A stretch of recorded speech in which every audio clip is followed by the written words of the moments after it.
Há mais de um ano que estamos pregando uma série de sermões no Evangelho segundo Marcos. Nós estamos analisando o capítulo 12 deste Evangelho. Então, abra a sua Bíblia no Evangelho segundo Marcos, no capítulo 12. Hoje nós focalizaremos os versos 28 a 34. Eu farei a leitura de Marcos 12, 28 a 34. Você acompanhará silenciosamente a leitura que farei.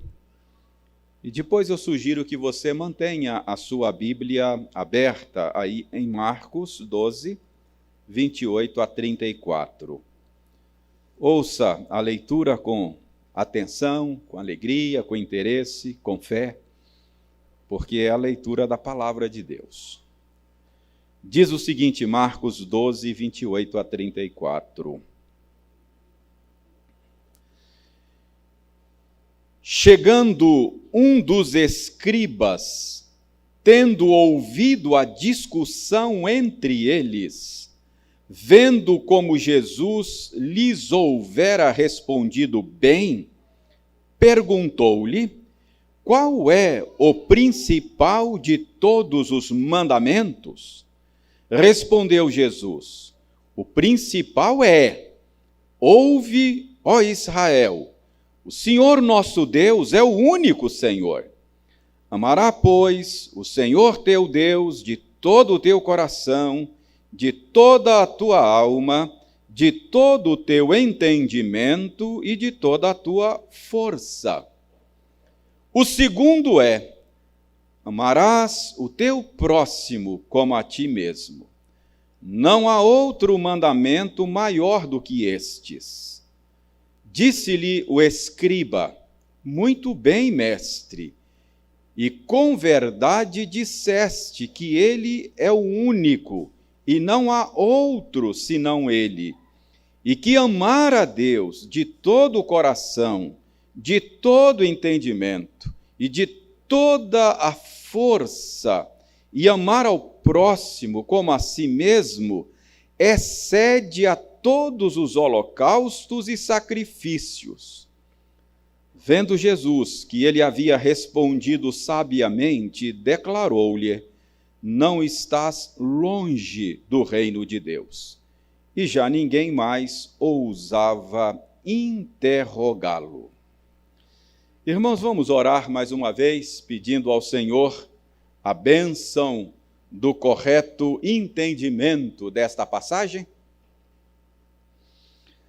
Senhor, nós damos-te graças mais uma vez pela bênção desse ajuntamento em torno da tua palavra.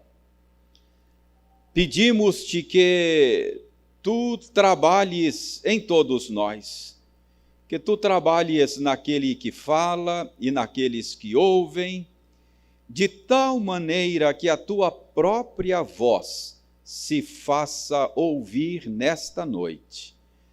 Conceda-nos a graça de compreendermos corretamente o sentido deste texto. Conceda-nos a graça de crer que a tua palavra é a verdade e conceda-nos a graça de vivermos de acordo com ela. Nós oramos em nome de Jesus. Amém.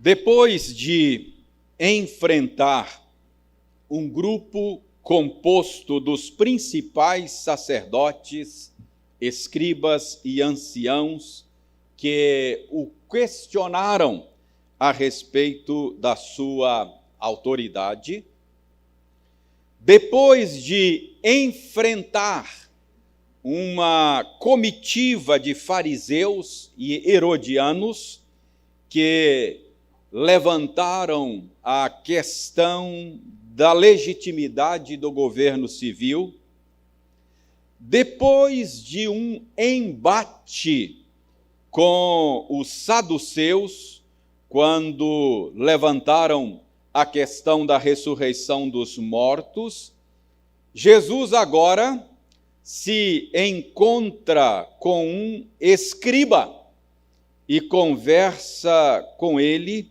a respeito da natureza da verdadeira espiritualidade. Esse é o assunto que Jesus trata com este escriba.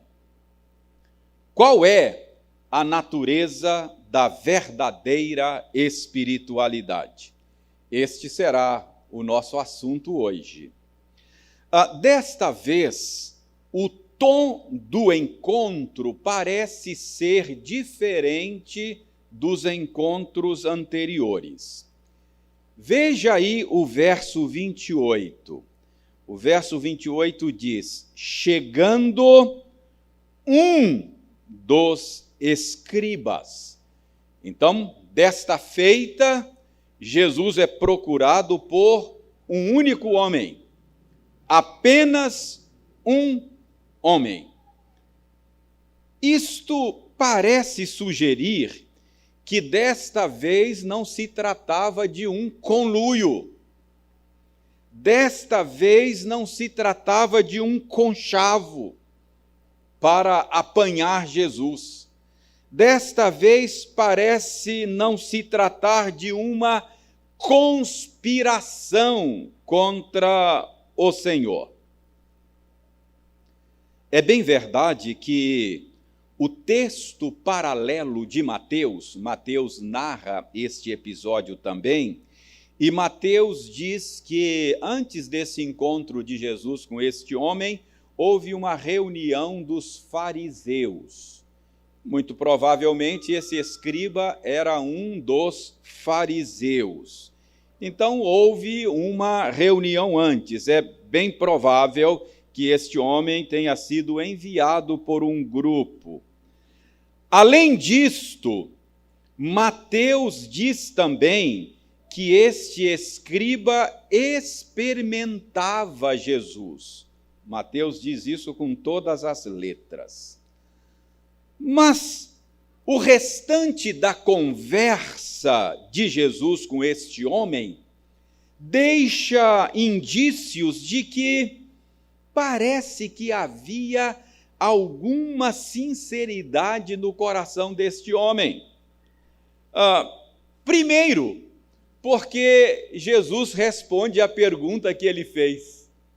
Normalmente, Jesus não respondia a perguntas capciosas. Quando alguém se aproximava dele com má intenção no coração, Jesus normalmente não respondia. Normalmente ele fazia uma outra pergunta para confrontar as intenções do coração daquela pessoa que se dirigia a ele. Mas aqui não, aqui Jesus responde a pergunta. Então, parece que não era uma pergunta capciosa. Além disto, Jesus termina esta conversa com o escriba fazendo um elogio a ele. Então, parece que este escriba aborda o Senhor Jesus com alguma sinceridade no coração. Mas você vai dizer, mas reverendo, Mateus não fala que ele tinha intenção má no coração, ele estava experimentando Jesus? Irmãos, não há contradição entre as duas narrativas. Podemos, por exemplo, dizer que talvez ele tenha buscado Jesus movido por uma intenção não santa no coração, mas por alguma razão a sua atitude mudou enquanto interagia com Jesus. Então isto é perfeitamente possível, provável. Além disso, Marcos diz ainda no verso 28 que o homem ouviu a discussão de Jesus com os saduceus. Lembram do domingo passado? Nós focalizamos aquele debate de Jesus com os saduceus a respeito da ressurreição dos mortos. E o verso 28 diz que o homem ouviu a resposta de Jesus e ele ficou admirado da sabedoria de Jesus. Então, talvez seja esta a motivação dele ao fazer a pergunta que fez ao Senhor Jesus. Tendo ouvido a resposta dada aos saduceus, ficou admirado da sabedoria de Jesus e faz uma pergunta honesta, não é uma pergunta capciosa. Lembre-se, meus irmãos, lembrem-se de que o escriba era aquele que, na antiguidade, dominava a arte da escrita. E não eram muitas as pessoas que dominavam essa arte na antiguidade. Portanto, um escriba tinha uma certa posição social por causa do domínio desta arte da escrita. E em Israel, o escriba, ele era a pessoa responsável por fazer cópias da lei, por copiar a lei de Deus, a Escritura, e também ele era responsável por interpretar a lei. Algumas vezes a Bíblia chama os escribas também de intérpretes da lei, porque a eles cabia esse papel de não apenas copiar a lei, mas também interpretá-las. Saiba também que esta pergunta feita pelo escriba era uma pergunta típica da época. Sendo intérprete da lei, o escriba era um teólogo daquela época. E a pergunta que ele faz a Jesus aqui é uma pergunta típica da época.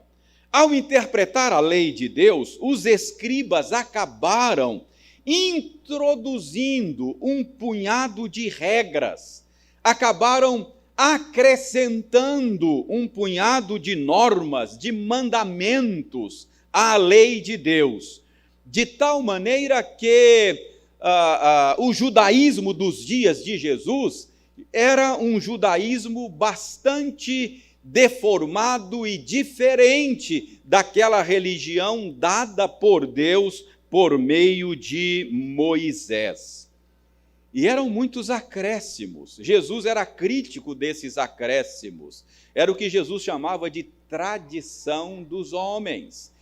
Jesus acusa os líderes religiosos da sua época de negligenciar os mandamentos de Deus por causa do apreço deles por esses acréscimos que Jesus chama de tradição ou mandamento de homens. Irmãos, esses acréscimos eram tantos, que passavam de 600 novas regras, 600 novos mandamentos na religiosidade judaica da época. E no meio de tantas regras, eles ficavam se perguntando qual delas era a mais essencial, qual delas era a mais fundamental, qual delas seria a mais importante.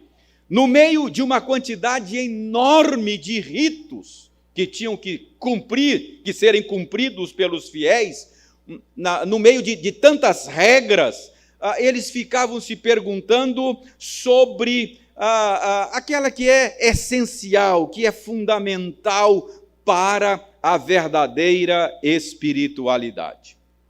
Então, a pergunta que é feita a Jesus aqui é uma pergunta típica daqueles dias. E como eu disse, talvez tenha sido uma pergunta sincera. Talvez tenha sido uma pergunta honesta, porque Jesus se dignou a responder a pergunta. E ao responder esta pergunta, Jesus revela para nós a natureza da verdadeira espiritualidade. Então, a pergunta que queremos responder hoje à luz desse texto é: qual é a natureza da verdadeira espiritualidade? Há 3 verdades sobre a natureza da verdadeira espiritualidade que eu quero compartilhar com você nesta noite. Primeira verdade a respeito da verdadeira espiritualidade que esse texto nos ensina é que a verdadeira espiritualidade possui uma natureza relacional. Preste bem atenção. A verdadeira espiritualidade, ela é relacional.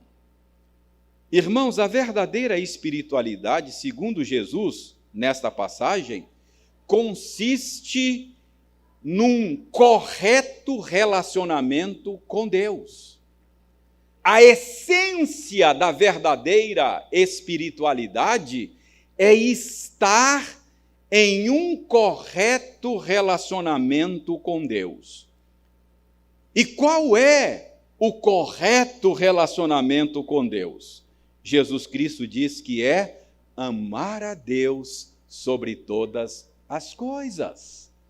Este é o correto relacionamento com Deus. Dê uma olhada na sua Bíblia aí, versos 29 e 30. A resposta de Jesus foi a seguinte, versos 29 e 30. Respondeu Jesus: o principal, isto é, o principal mandamento é: ouve, ó Israel, o Senhor nosso Deus é o único Senhor.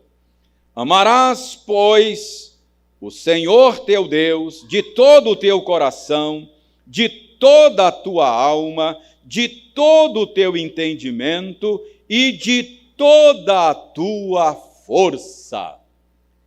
Jesus Cristo usa a Escritura para responder à pergunta do escriba.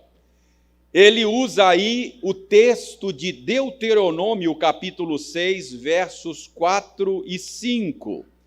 O que nós temos aí em Deuteronômio 6, 4 e 5 é uma famosa confissão de fé do povo judeu no passado.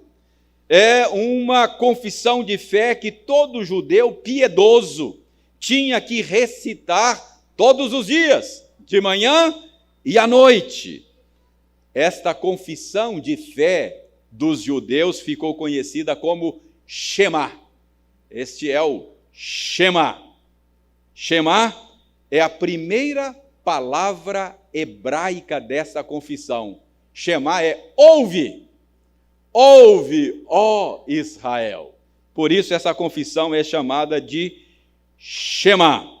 Então, notem que, em primeiro lugar, o Shema faz a seguinte afirmação categórica: o Senhor nosso Deus é o único Senhor. Verso 29. Então, Shema começa fazendo uma afirmação a respeito de quem é o Deus de Israel. Ele é o único Senhor. Então, o nosso Deus, o Deus que se revela nas Escrituras, o Deus Trino, é o único Senhor. O que isso significa? Ele é o único ser autoexistente. Ele é o único ser que não depende de nada e de ninguém fora dele mesmo para existir. Ele disse: eu sou o que sou. Isto é, eu sou por mim mesmo. Ele não foi criado, ele é autoexistente. Ele é o único ser autossuficiente, completo em si mesmo, pleno em si mesmo. Ele não precisa, ele não depende de nada fora dele mesmo. Além disso, ele é o único Senhor, porque se por um lado ele não depende de nada e de ninguém, por outro lado, tudo que existe depende dele. Dele, origem, por meio dele, sustentação, manutenção, e para ele são todas as coisas. Então, tudo, absolutamente tudo que existe, vem dele, é mantido por ele e foi trazido à existência por causa dele. Nele, tudo subsiste. Ele é a fonte da vida. É ele que a todos dá vida. Por isso ele é único. Não tem nenhum outro ser que se compare a ele. Não tem nenhum outro ser igual a ele. Além disso, ele é perfeito em todo o seu ser. Nele não há imperfeições. Não há, Deus é luz e não há nele treva alguma. Ele não é apenas perfeito no seu ser, mas ele é também perfeito nas suas obras, naquilo que ele faz. Ele é reto, ele é justo em todos os seus caminhos. Ele é o bem supremo, ele é a fonte de todo o bem, toda boa dádiva, todo dom perfeito procedem dele. E ele é sabedoria infinita, insondável. Ele é amor em pessoa, amor perfeito. Ele é poder infinito. Não há nada e ninguém que possa deter a sua mão. Enfim, ouça, Israel, o Senhor nosso Deus é único.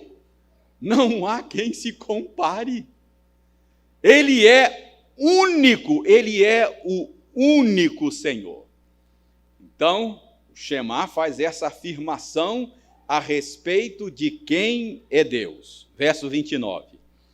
Agora veja o verso 30. Amarás, pois, o Senhor teu Deus.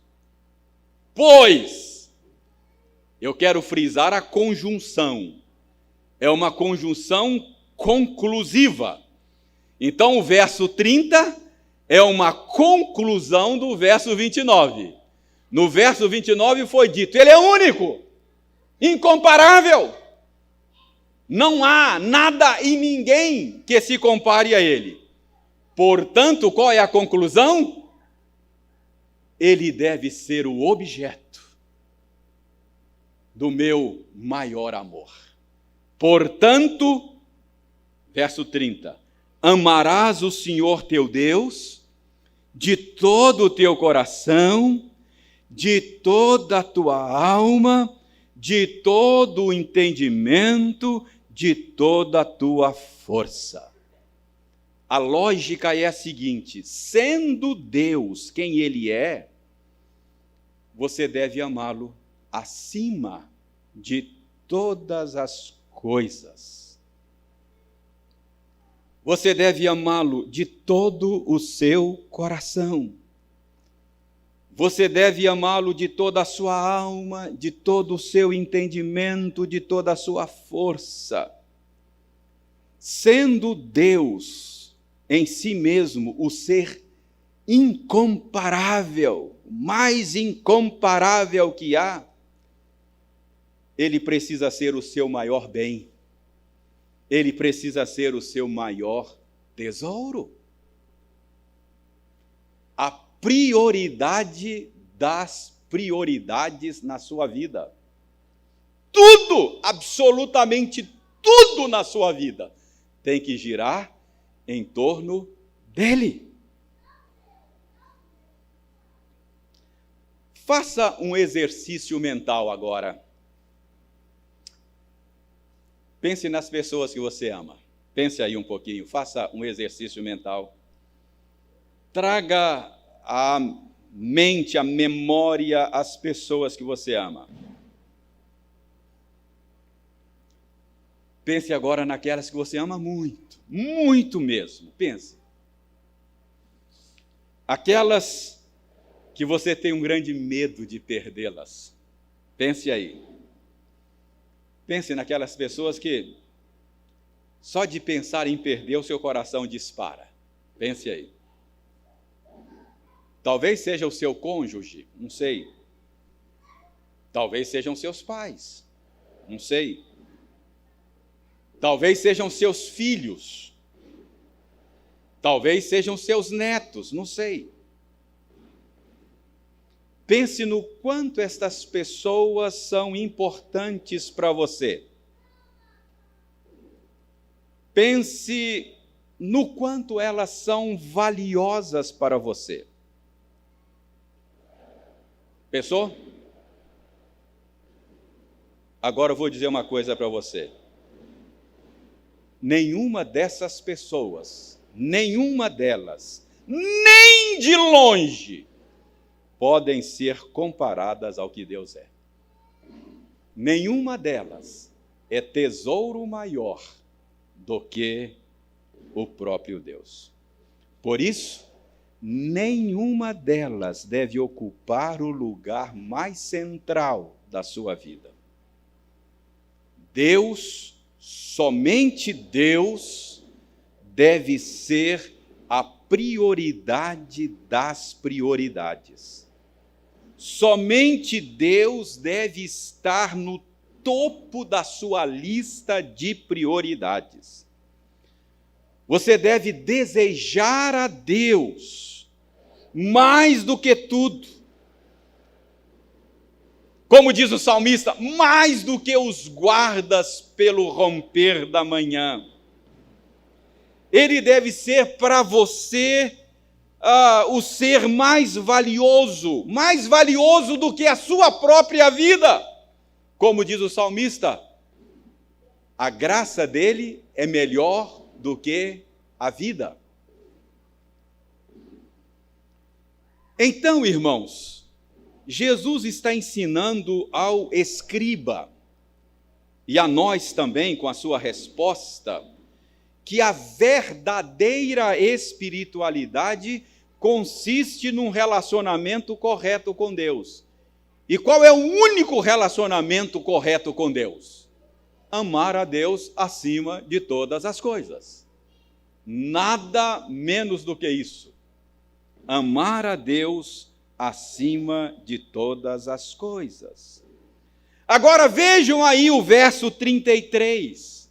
O escriba faz uma afirmação no verso 33 que foi elogiada por Jesus. Ele diz aí no verso 33 que amar a Deus sobre todas as coisas, olha o que ele diz, excede a todos os holocaustos e sacrifícios.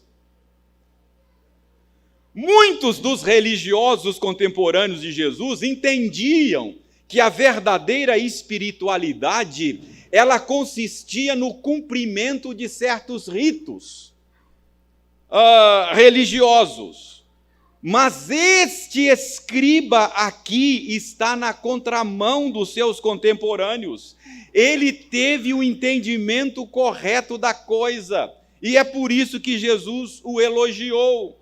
Ele entendeu que a verdadeira espiritualidade não consiste no cumprimento de ritos religiosos, mas consiste em amar a Deus sobre todas as coisas. Por isso é que no verso 34, Jesus diz para ele, não estás longe do reino de Deus.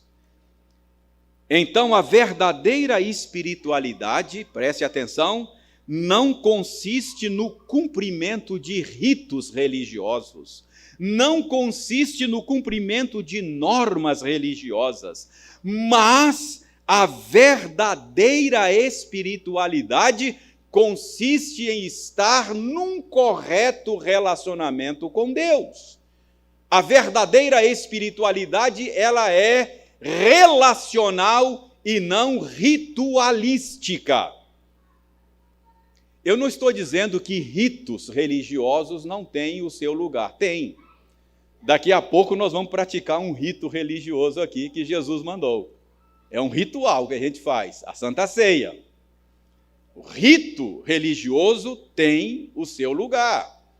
Você está participando neste momento de um rito religioso, de uma audiência com Deus. Você veio aqui para ouvir a explicação da palavra de Deus. Tudo isso tem o seu lugar. Mas não é isto a essência da verdadeira espiritualidade. O que eu estou dizendo é que você pode participar de todos os ritos religiosos possíveis. Você pode ser participante dos cultos, você pode ter recebido o batismo cristão, você pode participar da Santa Ceia, você pode entregar regularmente os seus dízimos e as suas ofertas, você pode ser um fiel cumpridor dos ritos religiosos e ainda assim está longe do reino de Deus. A essência da verdadeira espiritualidade é um correto relacionamento com Deus. A verdadeira religião, ela é relacional e não ritualística.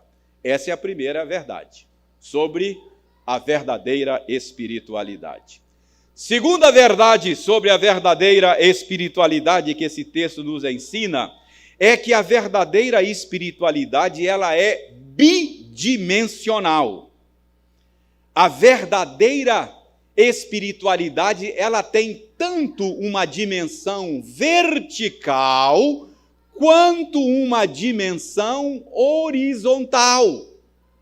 Como é que Jesus ensina aqui esta verdade sobre a natureza da verdadeira espiritualidade? Dê uma olhada no verso 31. O verso 31 começa assim: o segundo maior mandamento é: amarás o teu próximo como a ti mesmo. Não há outro mandamento maior do que estes. O segundo é... mas espera aí. A pergunta feita a Jesus foi sobre o principal, o maior dos mandamentos. Não é essa a pergunta? Qual é o principal de todos os mandamentos? A pergunta foi feita no singular, não no plural. Então, Jesus deveria se limitar a dizer qual é o primeiro, qual é o maior, qual é o mais importante. Mas Jesus não. Ele fala qual é o primeiro e também emenda um segundo que não foi perguntado. Por que é que Jesus emenda um segundo? Por que é que ele não se limita a falar qual é o primeiro grande mandamento, mas ele inclui também o segundo? A princípio ele deveria dizer, o maior é amar a Deus sobre todas as coisas. Foi isso que o sujeito perguntou. Mas ele emenda o segundo, amar o próximo como a si mesmo. Por que é que Jesus faz isso? Irmãos, a explicação é a seguinte: é que para Jesus, o amor a Deus implica necessariamente amor ao próximo. Para Jesus, uma coisa não vem desconectada da outra. A lógica é simples. O meu próximo foi criado à imagem e semelhança de Deus. Ele reflete em alguma medida quem Deus é. Portanto, se eu amo a Deus sobre todas as coisas, Se eu sou um apreciador da beleza da santidade de Deus, se eu sou um apreciador do caráter santo de Deus, eu também devo ser um apreciador das imagens de Deus nos homens. Eu sei que a imagem de Deus em nós, por causa do pecado, está bastante desfigurada, está bastante distorcida.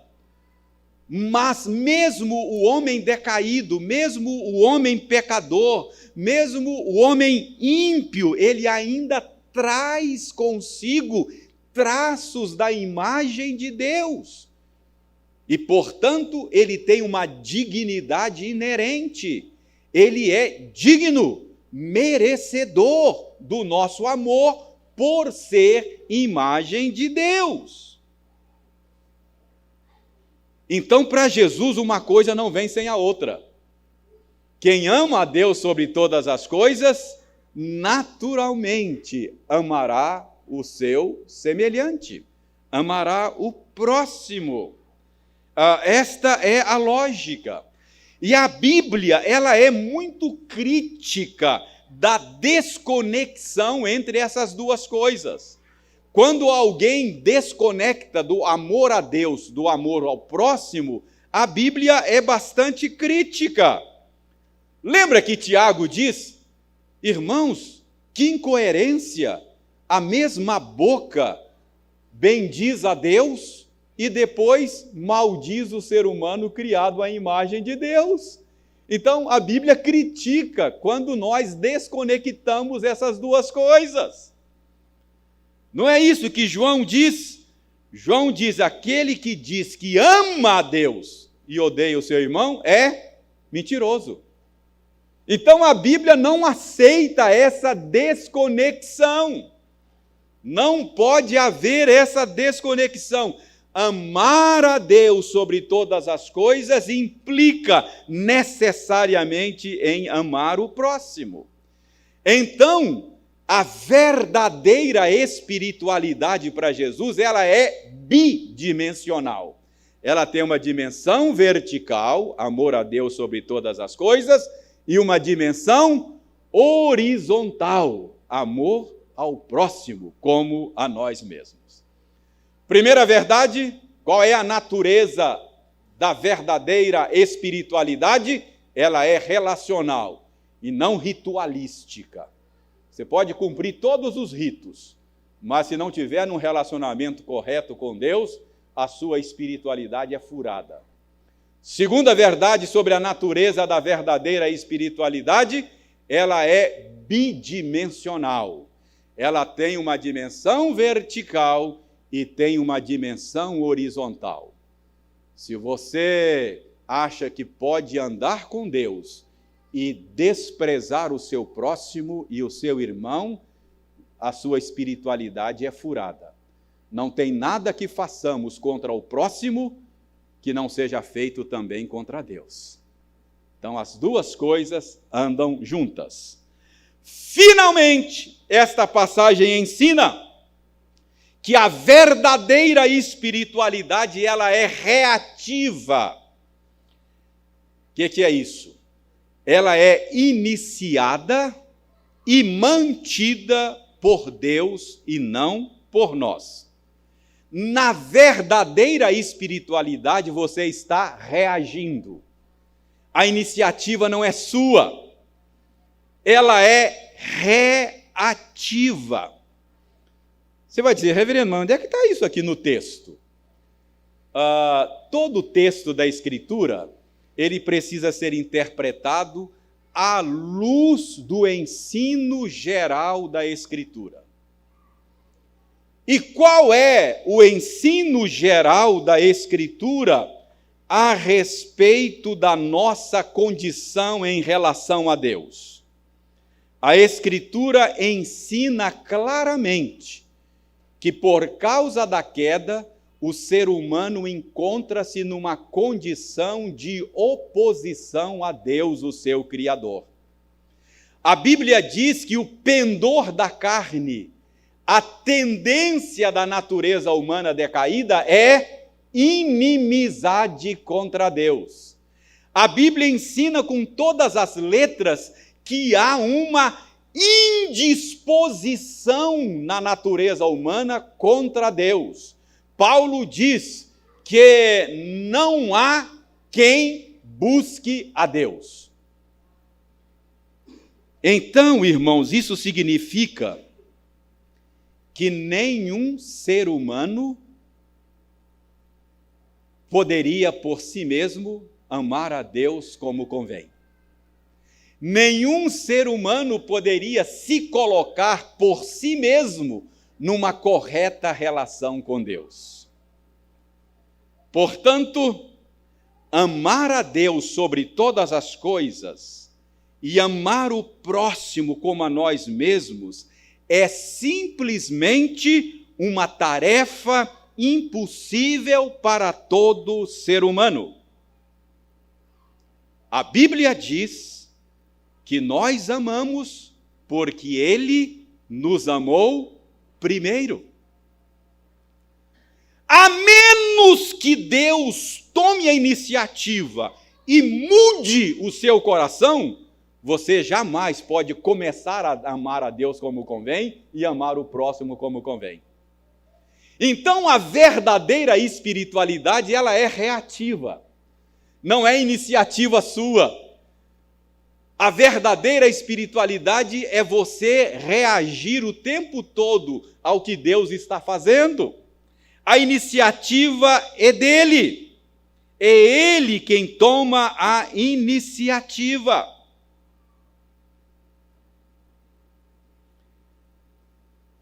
A verdadeira espiritualidade tem essa ordem. A ordem é: Deus age primeiro e você reage. Então, por isso é que a verdadeira religião, ela é reativa.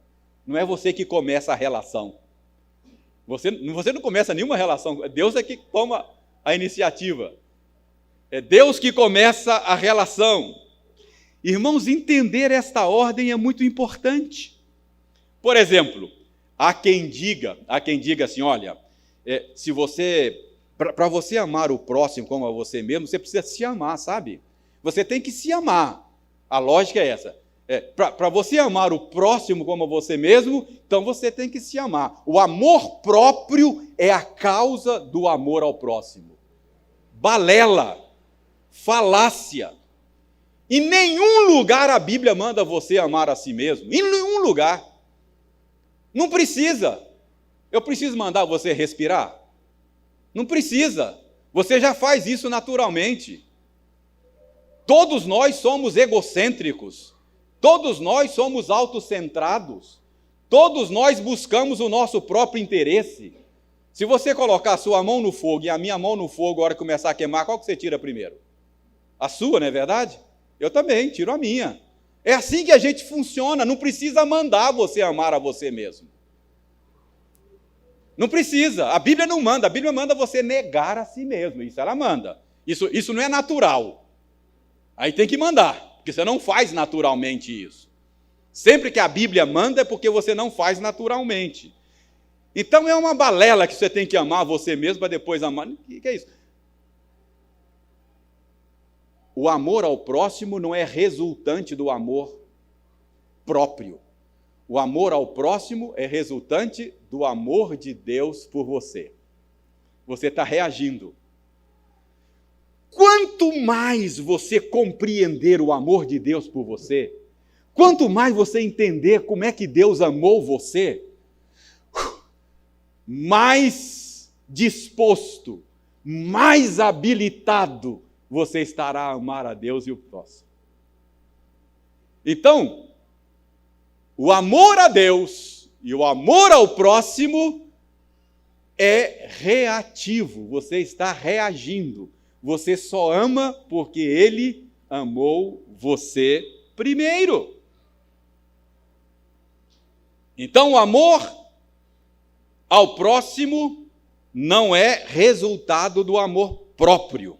Ele é resultado do amor de Deus por nós. Nós amamos porque Ele nos amou primeiro. Eu amo ao próximo como a mim mesmo, não porque eu aprendi a amar a mim mesmo primeiro.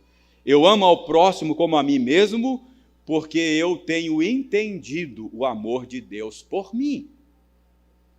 Quanto melhor você entender o amor de Deus por você, mais motivado, mais capacitado você será para amar o próximo. Muito bem. Então eu disse que a nossa pergunta hoje é: qual é a natureza da verdadeira espiritualidade? Primeiro, ela é relacional, não ritualística. É estar num relacionamento correto com Deus. É amar a Deus acima de todas as coisas e o próximo como a mim mesmo. Ela é bidirecional. A verdadeira religião, ela tem uma dimensão vertical, mas ela tem também uma dimensão horizontal. E a verdadeira espiritualidade é reativa. Ela é iniciada e mantida por Deus mesmo. Você não pode se colocar num relacionamento correto com Deus por você mesmo. Na verdadeira espiritualidade, você reage ao que Deus está fazendo. Não é você que inicia o relacionamento. Você ama porque Ele amou você primeiro. Muito bem, meus irmãos, nós vamos agora participar da ceia. A ceia nos lembra que se hoje nós somos amigos de Deus, nós éramos inimigos e hoje somos amigos, foi por iniciativa dele. Paulo diz que Deus estava em Cristo reconciliando consigo o mundo. Então, a Santa Ceia está lembrando aqui que hoje você assenta-se e ceia com ele, porque ele tomou a iniciativa de reconciliar você com ele. Se ele não tivesse tomado a iniciativa, você continuaria inimigo dele, com as costas para ele até hoje. Mas ele buscou você. Esta mesa lembra também a você e a mim que nós agora somos partes da família de Deus, nós temos assento à mesa com Ele. Ele se tornou nosso Pai em Jesus Cristo. E por que Ele se tornou seu Pai? Não é o filho que adota o pai, não é? É o pai que adota o filho, não é verdade? É o contrário. Você se tornou filho porque Ele adotou você. Ele lhe deu o espírito de adoção, por meio do qual você clama, Abba, Pai. Então você tem assento aqui, a essa mesa, parte da família, agora é filho por iniciativa dele. Então isso é a verdadeira religião. A verdadeira religião não começa com os homens. A verdadeira religião começa com Deus. É a iniciativa dele. Nós só estamos respondendo ao que ele fez, tem feito e fará por nós. Vamos celebrar o que ele fez? O que nós vamos celebrar aqui agora não é o que você fez, não é o que eu fiz, não é o que nós fazemos, é o que ele fez por nós. Ele nos reconciliou com Cristo Jesus. Vamos ficar em pé? Vamos então celebrar o que ele fez por nós. Convido aos presbíteros que vão nos ajudar aqui na ministração da Santa Ceia, presbítero Ildeir, presbítero Erasmo, comissão de cântico, que são nossos auxiliares na ministração da Santa Ceia. Nós vamos orar, agradecendo ao Senhor a bênção desta hora e assim nos preparar para receber os elementos da ceia. Obrigado, Senhor, porque a Tua palavra foi comunicada aos nossos ouvidos.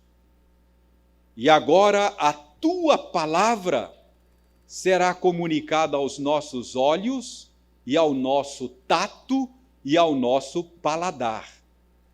Muito obrigado por podermos receber Jesus nesta noite, por todos esses sentidos, pela audição, pela visão, e pelo paladar. E que assim, ao receber Jesus desta maneira misteriosa, ele alimente a nossa alma, ele fortaleça a nossa fé, ele aumente o nosso amor e ele firme a nossa esperança.